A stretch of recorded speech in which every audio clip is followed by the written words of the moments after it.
네, 주휴수당 포함 등 최근 논란이 되고 있는 최저임금과 관련해서 이 홍남기 경제부총리가 공식 입장을 내놨습니다.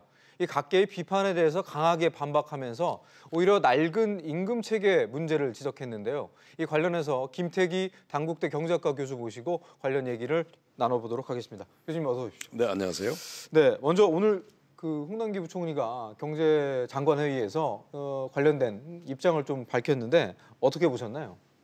좀 의외라고 생각해요. 의외요? 예, 이번 17일 날 이제 문 대통령 모시고 경제운영 계획을 하지 않았습니까? 네. 그리고 또 취임하면서 이제 기자회견을 했는데 그때 이야기가 최저임금 속도 조절하겠다 네. 이야기를 했거든요. 그리고 또 이 경영계의 어떤 현실을 존중하겠다는 이야기를 했는데 당연히 이제 기업 입장에서는 좀 바뀌나 이렇게 됐고 또 실제로 문 대통령께서 경제운영 계획회의에서 속도 조절을 하겠다는 그런 의사 표시를 했어요. 예. 그러니까 당연히 이제 홍 부총리 경우는 이제 대비 부대입니다. 신임 부총리 아닙니까? 네. 그래서 사실은 이제 박수를 받고 오래 됐는데 아니 경제운영 계획 끝나자마자 한 이틀 지나가지고 차관위에서 최저임금 시행령 개정안을 통과시킨 거예요. 네. 근데 문제는 홍남기 부총리랑 전혀 다른 방향으로 한 겁니다. 네. 그러니까 이런 말 들어가지고 경영계 입장에서는 가장 해서는 안 될. 그러니까 그 일을 이제 최저임금 시행령 개정안이 통과되다 보니까 어떻게 보면 이제 홍남기 부총리 입장에서는 굉장히 좀 곤혹스러웠을 겁니다. 왜? 며칠 전에는 굉장히 이제 최저임금 속도 조절하겠다 했다가 차관위에서는 거꾸로 가버리니까 사실 이제 혼란이 있었죠. 그래서 아마 그 점 때문에 의외로 오늘 이 홍남기 부총리가 명확하게 이 문제는 그냥 우린 갑니다. 최저임금 시행령 개정하고요. 그리고 사실 그 대부분의 요구들이 이제 노동계에서 요구했던 부분들입니다. 쉽게 말해가지고 이제 주휴수당이라 그래가지고요. 그러니까 우리가 일주일에 한 닷새 일하고 하루에 3시간만 일해도 괜찮습니다. 하루에 대해서 이제 수당을 주는 거거든요. 이제 그 문제 관련돼 가지고 이제 노동계 편 드는 이쪽에 이제 홍남기 부총리는 그 문제 없다. 그리고 만일 그게 문제가 있다라면 그거는 최저임금 문제가 아니고 임금 체계가 잘못돼서 그런 거다. 아주 강하게 이제 발언을 했던 거죠. 그래서 사실 이제 그 점에 있어 가지고 많은 사람들이 놀랐을 겁니다. 며칠 전까지만 한다 하더라도 홍 부총리는 분명히 속도 조절하고 그리고 또 경영계의 어떤 그런 문제. 특히 내년도에 이제 최저임금이 10.9% 오르거든요. 두 자리 오르는 겁니다. 그러니까 물가 상승률보다 한 4~5배가 높으니까 당연히 이제 높은 속도죠. 그리고 일단 주휴수당까지 이렇게 겹쳐버리게 되면 뭐 이 경영계 입장에서는 정말 뭐 인건비 폭탄이란 말이 나올 정도로 심각한 사항인데. 자, 근데 여기서 제가 궁금한 부분은 괜찮습니다. 예. 이제 속도 조절이라는 대통령의 워딩을 어떻게 해석하느냐의 문제는 뭐 각자의 입장에 따라서 차이가 있겠지만 이제 내년도 최저임금 같은 경우는 이미 지난 여름에 정해진 부분이기 때문에 그리고 정부의 입장대로라면 이 주휴수당도 그때 이미 다 정해진 거다라는 입장인데, 그러니까 정해진 거를 뒤집는 것과 이 속도 조절은 또 다른 문제이지 않을까라는 생각이 드는데 그 부분은 좀 어떻게 지금 보시나요? 아마 앵커 말씀하신 부분이 정부 이야기인데요. 사실은 그 당시에 이제 최저임금 10.9% 오를 때 뭐 이 주휴수당 문제 처리가 정해진 건 아니고요. 왜냐하면 이 문제에 대해 가지고는 사실은 노사가 계속 대립해 왔습니다.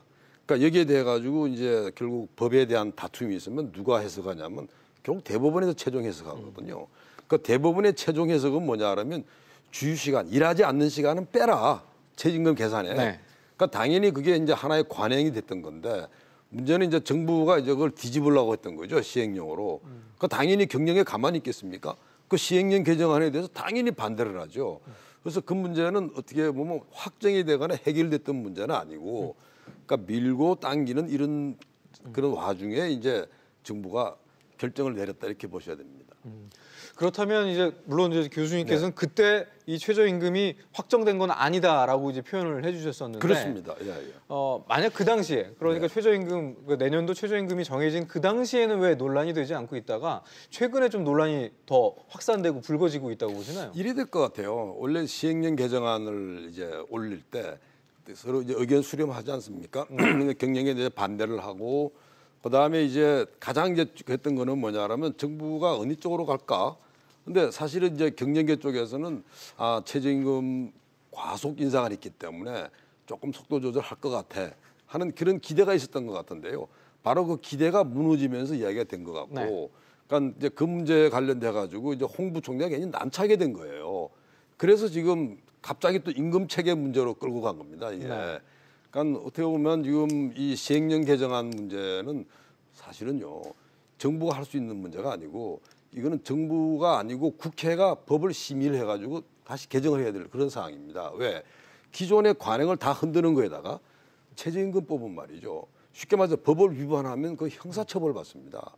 그러니까 그 이야기는 뭐냐란다면 많은 국민들한테 재산상의 문제 말고도 자기의 어떤 신분상의 문제까지 영향을 미치기 때문에 이거는 국회에서 국민들의 의견을 들어가지고 진지하게 논의해야 될 문제인데 사실은 최저임금 법에서 위임받은 시행령을 가지고 이렇게 크게 바꾸려고 하니까 당연히 이런 반발이 커진 거죠. 네. 네. 이런 논란 속에서 이제 오늘 홍남기 부총리가 네.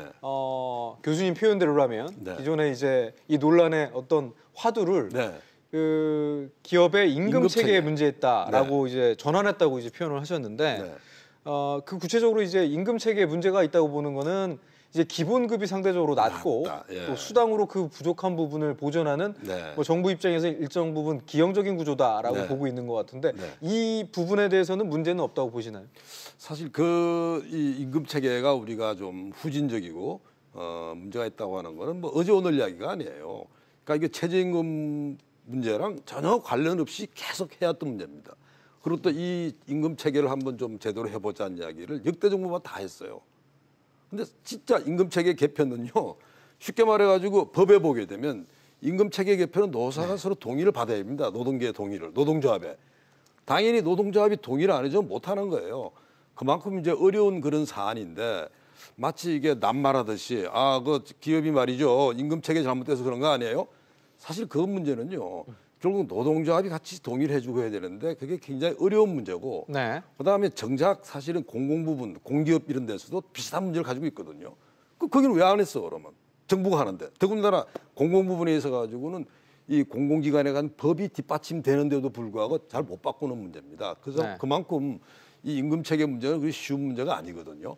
그래서 사실은 지금 이 부분은 오히려 홍 부총리가 좀 오바했다. 네. 이야기를 함으로써 제가 볼 때는 경영계 쪽에는 더 실망할 거예요. 아니 그렇게 현실을 모르십니까? 실제로 임금체계 바꾼다고 하는 게 노동조합이 동의하지 않고는 꿈쩍을 못한다고 하는 그렇게 모르냐고 아마 오히려 자면 경영계 쪽에서는 저렇게 부총리가 네. 현실을 모를까. 저는 사실 그 부분은 이번에 부총리가 네. 너무 오버했다고 봅니다.